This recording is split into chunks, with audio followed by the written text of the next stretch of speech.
the many faces that we need. There's something shifting deep at the roots of humanity. Bit by bit, I'm finding people who are ready to evolve. Sadly, we thought spirituality was the way to change, but it turns out that's a way to wake up, but still not realize we are in a dream state. It's Plato's cave, watching the shadows on the cave wall. We know they're shadows. We have no idea what's casting them. Spirituality prepared fertile ground.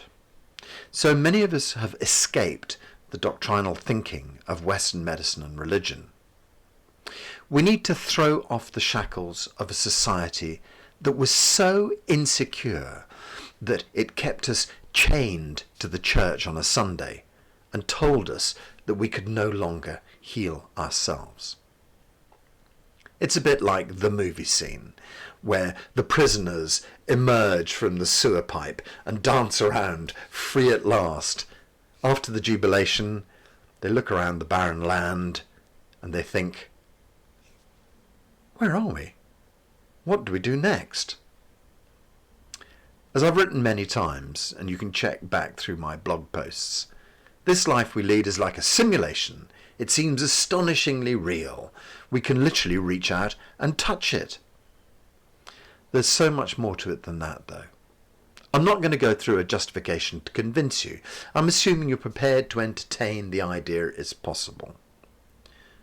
Why do people throughout history and from all spiritual and religious backgrounds, what do they tell us they've discovered? It's pretty basic, really. It's bliss. Our universal awareness is bliss. It's love. That's its natural state. When finally you penetrate the veil, you find yourself in bliss consciousness. Does this describe your experience of Qigong or meditation? No? Well, then you're not quite there yet. You may have got stuck along the way, believing you've got to the end of the game. You haven't. Have you felt total connection to all there is? Have you experienced a moment where there was no time and no space, where you just felt deeply happy? Good. There's a little window into it. Let's talk for a moment about Mother Amma. I've had darshan with Mother Amma. I felt the bliss emanating from her into the room. It's palpable. People spontaneously burst into tears when they approach her. The definition of osmosis is a solution moving through a cell membrane from an area of high concentration to one of low concentration to bring about balance. Being with Amma is like osmosis. Your bliss levels lift to meet hers. You'd think being in a crowd would bring her down, but she has discovered that she is the awareness of the universe. And that is bliss never ending. She has a universe of it to draw upon. Just like you have to practice to learn to ride a bike or play the piano, you need to practice being in the bliss state. But it's one of those double binds, unfortunately.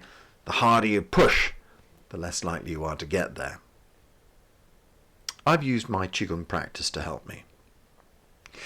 When I first started Qigong, my raison d'etre was to save me from the horrific stress levels of a life in the financial centre of London that was causing me.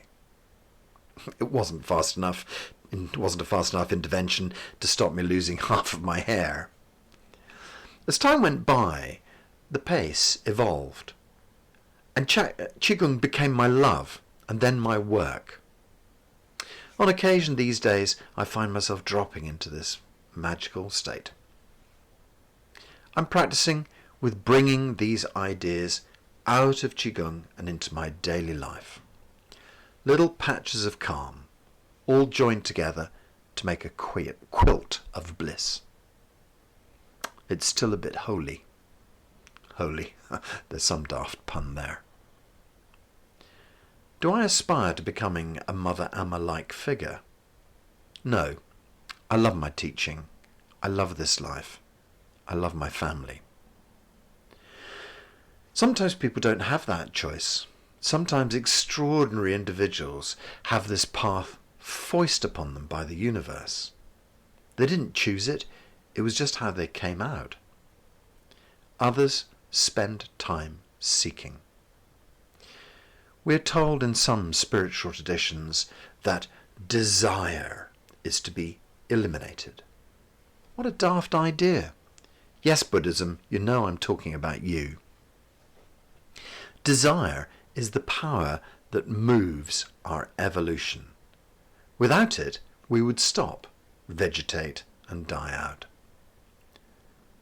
Desire out of balance becomes a lust for power. Yes, that needs quelling immediately. My desires are well known. Teach lots of teachers Qigong and contemplation. Build a medicinous hospital. Build a city of Qigong. My name for that is Chillington. It's got the word chi in it too. Finally, I want to tread a path towards awareness. It's built in. I can't understand why. It just is. Another idea is the death of the ego. Yes, Buddhism, it's you again. Who would have thought that Jeremy would turn out to be a Buddhist basher? Aren't they the most peaceful people on the planet? I think we should put it down to my real lack of any in-depth understanding of what Buddhism really stands for.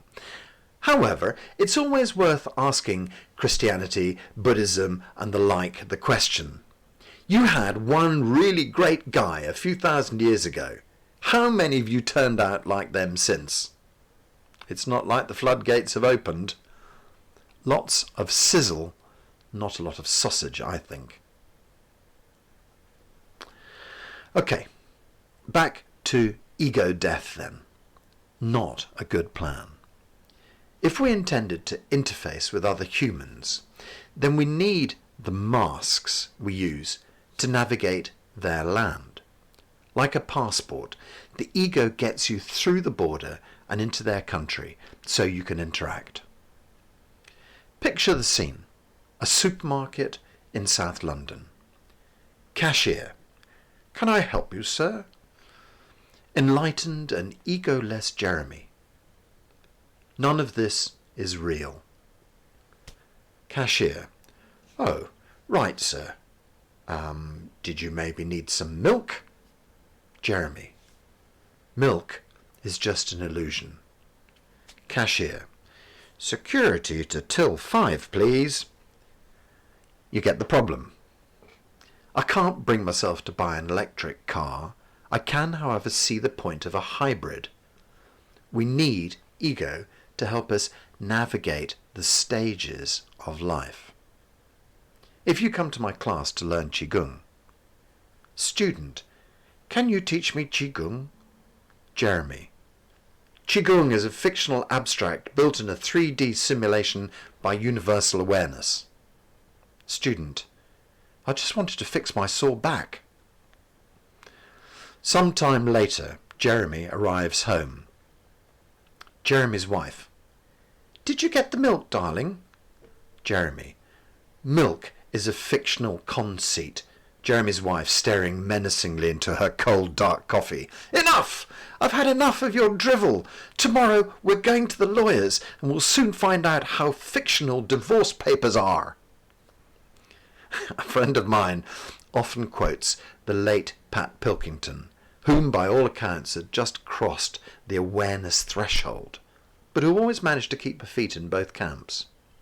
She used to say, "You can be so heavenly, you're no earthly good." My first wife used to take me on all sorts of strange courses, ostensibly to further her spiritual education. I used to go, probably with bad grace, expecting nothing, and always having huge openings. I spontaneously channeled, met long-departed Tibetan monks, and journeyed through space and time. It was always so unfair for her. She wanted so much, and often I seemed to get it. What was clear, that she was my guide, and that all along she was maturing in a totally different and excellent way. Put simply, we all mature at totally different speeds. And it has to be noted that the majority never mature. That being said, we choose our own path. We choose who we want to journey with, and why. My ex-wife was a great spiritual guide and a fantastic person to bring up our amazing children with. In the last year of our marriage, it had become clear that we were now on different trajectories with different interests. We demerged with the two choices: one, rip each other apart, or two, separate in a loving way. We took the high road with the least damage. I'm sure I could have done better, but it certainly could have been an awful lot worse. A 19 out of 20 amazing years, not a bad average. The home building and child rearing years are really trying. We might be on our spiritual path, but we also have to be some earthly good too. Our kids need our attention and stability. Our students need our guidance and simplicity. Our friends need our advice and consistency. Would I have liked to run away, sat atop a lofty peak? Some days, hell yes. In the final accounting, I could probably count those days on the fingers of one hand. In a few years, I'll be chalking up the 70 years. I think that's a pretty good batting average. I feel we all have a duty in this life to be of earthly good to ourselves, to our partners, and our children, to our fellow men. In this astonishing multi-layered existence that we play in, you have to be all things for all men. None of this means that you can't also dwell in bliss for the rest of your days. You just have to remember to put on your daddy, husband, or teacher's mask for a little while, to transact a little life, whatever that might be, and then slip back to a peaceful place when nobody needs you. You are a spiritual superman, or supermum, as it might be. Bliss, bliss, bliss, and more bliss.